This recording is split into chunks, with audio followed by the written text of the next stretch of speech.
5ই আগস্টে বাংলাদেশের জনগণ আওয়ামী লীগের বিরুদ্ধে একটি রায় দিয়েছে যে আওয়ামী লীগ বাংলাদেশে আর কখনোই রাজনীতি করতে পারবে না। ফলে আমরা যখন বলি জনগণ সিদ্ধান্ত নেবে আওয়ামী লীগের ব্যাপারে, জনগণ সিদ্ধান্ত নিতে পারে দুইটি উপায়, একটি ভোটের মাধ্যমে, একটি রাজপথে তাদের অবস্থান জানানো দিয়ে গণ অভ্যুত্থানের মাধ্যমে। একটি যখন গণ অভ্যুত্থান হয়েছে, যে গণ অভ্যুত্থানে মুজিববাদকে, আওয়ামী লীগকে বাংলাদেশের জনগণ অস্বীকার করেছে এবং জনরোষে সেই ফ্যাসিস্ট সরকারের নেতৃবৃন্দকে দেশ থেকে পালাতে হয়েছে। এরপরে আওয়ামী লীগ বাংলাদেশে রাজনীতি করবে কি করবে না এই আলোচনায় আসলে আসতে পারে না। আওয়ামী লীগের সেই নৈতিক ভিত্তি, রাজনৈতিক ভিত্তি হারিয়েছে।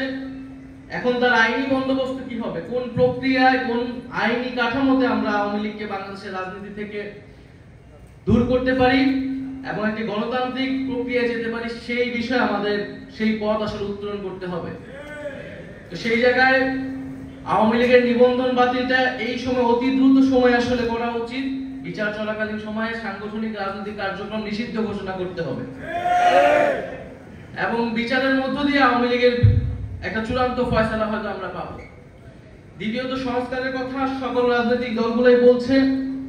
আমরা বলছি যে একটা মৌলিক সংস্কারের জায়গা আমাদের ঐক্যমত হতে হবে, যে সংস্কারের মাধ্যমে শাসন ব্যবস্থা এবং ক্ষমতা কাঠামোর পরিবর্তন হতে পারে।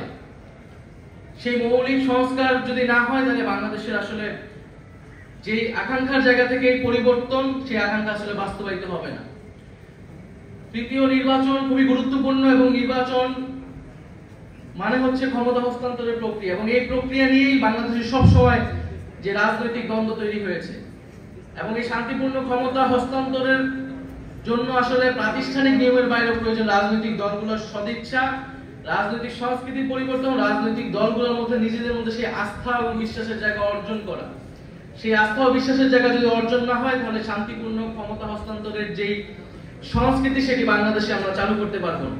আমরা আশা করব যে এবারে গণ অভ্যুত্থানের মধ্য দিয়ে জাতীয় ঐক্যমত এবং জনগণের আকাঙ্ক্ষা তৈরি হয়েছে, সেই আকাঙ্ক্ষার প্রতি সবাই শ্রদ্ধাশীল থেকে আমরা বাংলাদেশে শান্তিপূর্ণভাবে ক্ষমতা হস্তান্তরের একটি সাংবিধানিক প্রক্রিয়া এবং একটি রাজনৈতিক সংস্কৃতি তৈরি করতে পারবো।